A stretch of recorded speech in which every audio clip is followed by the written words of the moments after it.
makes you laugh? Well, I still love, of course, the people who are timeless and tested. Steve Martin, Lily Tomlin, Woody Allen, Albert Brooks, Mel Brooks when he's just talking. Right. That's better than any movie he had made for my money.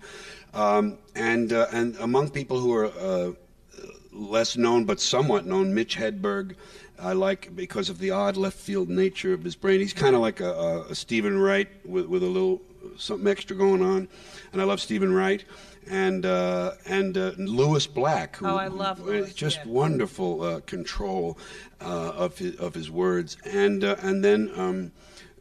Norm Macdonald, for instance, forget the sitcom, forget the news on Saturday Night Live, but his stand-up, well, again, what kind of a strange left field thing, and that appeals to me. Those are the ones I think of when I answer the question. I was there when Jerry Lewis in Aspen said that women are not funny and should just make babies. Yeah. And I really like him. Yeah. What makes you laugh? Oh, I don't know. All humor and comedy, I think, or at least a good deal of it, is based in surprise. Right. So I like for the surprise to be a genuine one for me, something I might not, especially if it's something I might not have thought of myself in that setting. There are some things you hear and you like them and you say, yeah, that's the way that ought to be. And there's some things you go, oh, okay, oh, good, wow, that's cool, and play that again. I like energy on stage. I like people who have some energy and that sort of that strange thing. Even Louis Anderson has a kind of a dark approach when he talks about his father. And Kevin Meaney is wonderful. Kevin is a manic Irishman, and he just starts singing uncontrollably. I don't care. My jokes don't go over, but I don't care. And excess is good to me. Excess is good when you pile it on, when you just keep coming back, and you just and you carry it off. Right. That's what I say. Yeah, good. You've done, all right, you were on the Ed Sullivan Show, Johnny Carson Show, Steve Martin. Who is your favorite talk show, or what do you think makes a great talk show host, but who was your favorite? Well, I did the Jack Parr show before Carson happened. I didn't do it with Jack Parr there. Burns and I did it with Arlene Francis as the substitute host that night. So I don't know how it was to sit with him. But Johnny Carson, see, the thing about Johnny Carson's show, that was sort of, to me, a public square, a kind of a common, where America met in a familiar place at night, and everybody understood the architecture, literally and figuratively, the architecture of the show. And you were at home, and then they presented tonight's version of that. So, and there was this communal, this old global village idea. There was this feeling of participating. Ed Sullivan was that way because of that 8 o'clock Sunday night. And in the early days of television, there weren't that many of those kind of destinations on the television set. But Carson was a master at letting you go. Rodney did his show that way. I finally learned that was the way to do his show. Not to try to make believe the jokes are part of some accurate narrative you're telling, but to make it, you're there to do some jokes, and he would go, oh, really? Oh, I didn't know that. Oh. And so you just pile it on and pile it on. He made you very comfortable. And then, of course, when it wasn't working, he was able, because he had a dark streak. I always thought he was a person who might snap at any moment, He just seemed to be just restraining everything. By the way, up where I lived on 121st Street between Broadway and Amsterdam. I grew up there. Around the corner from the Jewish Theological Seminary, down the street from the Union Theological Seminary, each of them the largest of its type in the Western world as far as I know, and with the Catholic Church on my street, Riverside Church at the very end of the street, Teachers College, Columbia University, Barnard, Grant's Tomb, St. John the Divine, this institutional neighborhood. And during the Second World War, I was 8 years old when it was over, so this is before I'm 8. All the kids in the neighborhood, a lot of us, we would go up to watch the sailors in Columbia. They had an ROTC program that turned out midshipmen that became ensigns. When they graduated, they went into the Second World War. And they would march to church or synagogue on Sunday, I don't know. I don't know if the Jewish students marched on Saturday or not. I don't remember that. But I know that the Protestant contingent, which was the largest, and the Catholic contingent came up my street to the Corpus Christi, and the Protestants went up to the Riverside Church, and we would tag along behind them and try to keep in step and skip step, and they'd be singing these songs, Sally and Sue, don't be blue, we're coming right back to you. And I found out later, just by putting together the timeline, that one of those midshipmen I skipped along near was Johnny Carson.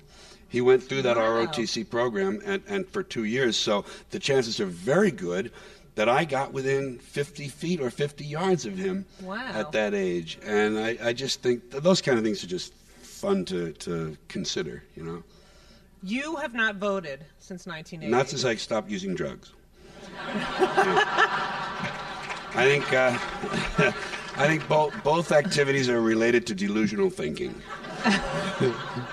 Yet you're known for your political views, and but they're largely I quit views. Right. They're largely I'm not in this anymore, folks. Have fun. Who do you think should be president, or would make a great president? Oh, gee. Yeah. That was one I could have used. If you told me this afternoon, I'd have 3 funny answers for you. Oh, I'm sorry. That's the writer wishing he'd had time to write. Who ought to be president? Well, I'll tell you, this Bush guy, this is fun because we finally have a true imbecile, Here's a man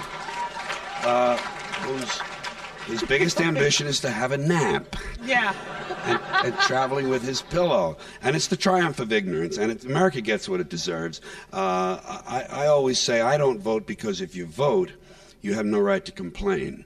And it sounds twisted, but my logic is if you vote and you put someone in office or people in office who are incompetent and dishonorable, and they make a mess of things, you have caused it. You have no right to complain. I, on the other hand, who stayed home on Election Day, have every right to complain about this mess that you have created.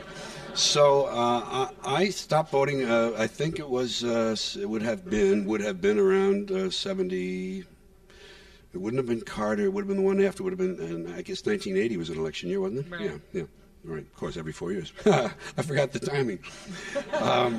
But I feel freer. I feel more liberated as a. I'm going to use the word artist, and I don't mean to be pretentious. It can be. I think a lot of performers can use it that way, and I try to avoid that.